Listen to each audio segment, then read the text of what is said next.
Hello everyone, Radhe Radhe. स्वागत है आप सभी का मेरे यूट्यूब चैनल पर। आई होप आप सभी अच्छे होंगे। हमने पिछले वीडियो में एक्सरसाइज 8.2 का क्वेश्चन नंबर फर्स्ट कंप्लीट किया था, चैप्टर नंबर 8 अर्थमेटिक प्रोग्रेशन का। आज हम इसका क्वेश्चन नंबर सेकंड करेंगे। इसका क्वेश्चन नंबर सेकंड क्या बोल रहा है? क्वेश्चन नंबर सेकंड बोल रहा है choose the correct choice in the following and justify. आपको करेक्ट ऑप्शन चूज करना है और वो करेक्ट ऑप्शन क्यों सही है उसको जस्टिफाई करके भी दिखाना है। Question number first part is 30 term of the AP 10 7 4 and dot dot dot is. ये आपको एक एपी गिवन दे रखी है, इस एपी का आपको 30 टर्म बताना है, यानी 30वां टर्म कौन क्या होगा ये बताना है। हमको इसमें इसका सॉल्यूशन करेंगे।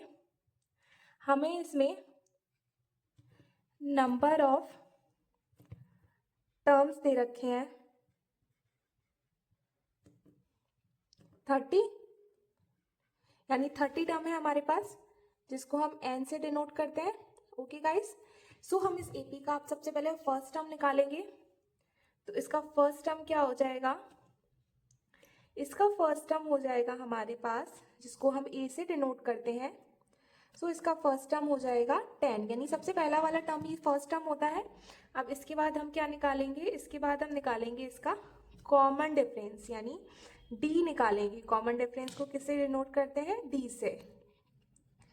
कॉमन डिफरेंस कैसे निकालते हैं मैंने आप सभी को बताया था कि कॉमन डिफरेंस कैसे निकालते हैं। चाहे आप फर्स्ट सेकंड में से फर्स्ट को घटा लो, चाहे थर्ड में से सेकंड को घटा लो, सब सेम आएगा, तो इसको हम कॉमन डिफरेंस ही बोलते हैं। अब हम सेकंड में से फर्स्ट को घटाएंगे, तो सेकंड में से फर्स्ट को घटाएंगे तो ये हो जाएगा 7 - 10। अब 7 में से 10 गया तो कितना बचेगा? 7 में से तो 10 जा नहीं सकता, तो 10 में से 7 गया, कितना बचेगा? 3। अब इसमें से बड़ा नंबर कौन सा है? 10, और 10 के आगे किसका साइन है? माइनस का, तो यहाँ भी माइनस का साइन आ जाएगा। तो हम इसका 30 टर्म बताना है। इसका 30 टर्म बताने के लिए हमारे पास फॉर्मूला था nth टर्म ऑफ एपी का कि an बराबर a प्लस n-1 इंटू में D. A number of term कितने हैं हमारे पास? 30 बराबर ए कितना है हमारे पास? 10 plus number of term N कितना है अभी बताया था 30 -1, एंड डी कितना है? कॉमन डिफरेंस ये हमारे पास है माइनस का 3। ए 30 इक्वल टू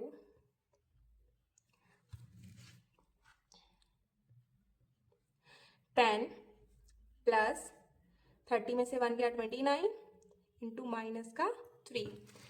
अब इसको हम सॉल्व कर लेंगे। ए 30 इक्वल टू 10, अब ये प्लस, अब ये यहाँ देखिए आप सभी लोग, ये जो प्लस माइनस है ये माइनस हो जाएगा। जब हम प्लस माइनस का मल्टीप्लाई करते हैं तो ये माइनस का हो जाएगा, तो माइनस का कितना हो जाएगा? 29 इंटू में 3 हो जाएगा। ओके गाइस, इसके बाद ए 30 बराबर 10 माइनस 29 इंटू 3 कितना होता है? 9 3 जा 27 की 7 कैरी टू 6 और ये हो जाएगा 8 इक्वल टू, अब 87 में से 10 घटाएंगे तो कितना बचेगा? 77। अब मैंने आपको बताया था इसमें से बड़ा नंबर कौन सा है? 87, और 87 के आगे किसका साइन है? माइनस का, तो यहाँ भी किसका साइन आ जाएगा? माइनस का। तो हमारा A30 यानी 30 टर्म कितना निकल के आ गया? ये निकल के आ गया 77।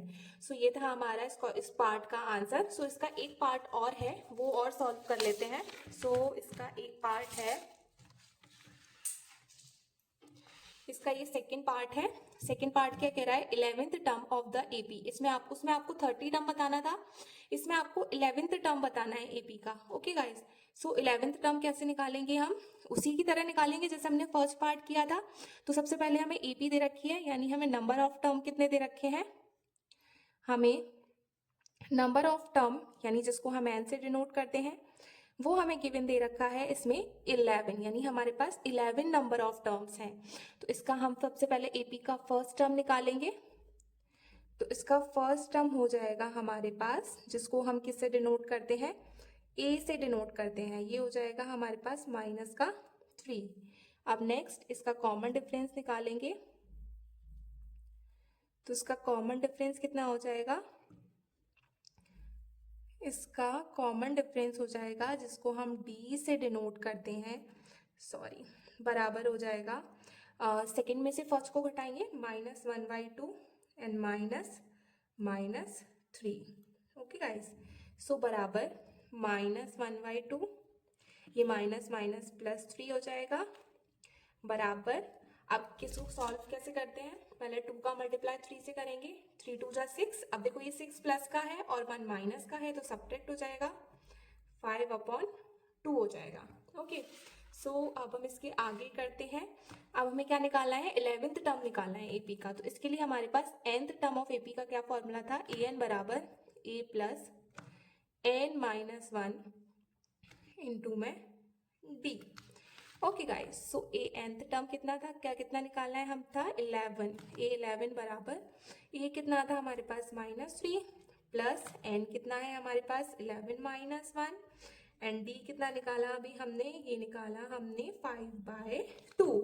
सो 11 इक्वल टू -3 प्लस 11 में से 1 घटा दो 10 बचेगा, इंटू में 5/2। अब 2 से 10 कट जाएगा 5 टाइम्स, सो ये हो जाएगा, सो ये क्या हो जाएगा, सो ये हो जाएगा बराबर -3 प्लस 5 5 जा 25 बराबर। अब ये देखो 25 प्लस का है और 3 माइनस का है, तो मतलब जब एक नंबर प्लस का है और एक नंबर माइनस का है तो हमेशा सब्ट्रैक्शन होता है। 25 में से 3 गया तो कितना बच गया, 22 बच गया। 22 बचेगा, किसका बचेगा, प्लस का, क्योंकि 25 बड़ा है। सो हमारे पास कौन सा वाला पार्ट सही है, इसका बी वाला पार्ट सही है। और इसका कौन सा वाला पार्ट सही है, इसका सी वाला पार्ट सही है। ओके गाइस, सो ये था आज का हमारा क्वेश्चन नंबर 2। सो मिलते हैं कल क्वेश्चन नंबर 3 के साथ। तब तक के लिए बाय बाय, सी यू। मेरे चैनल को प्लीज लाइक, सब्सक्राइब और शेयर करें अगर पसंद आया हो तो। Thank you so much, bye bye.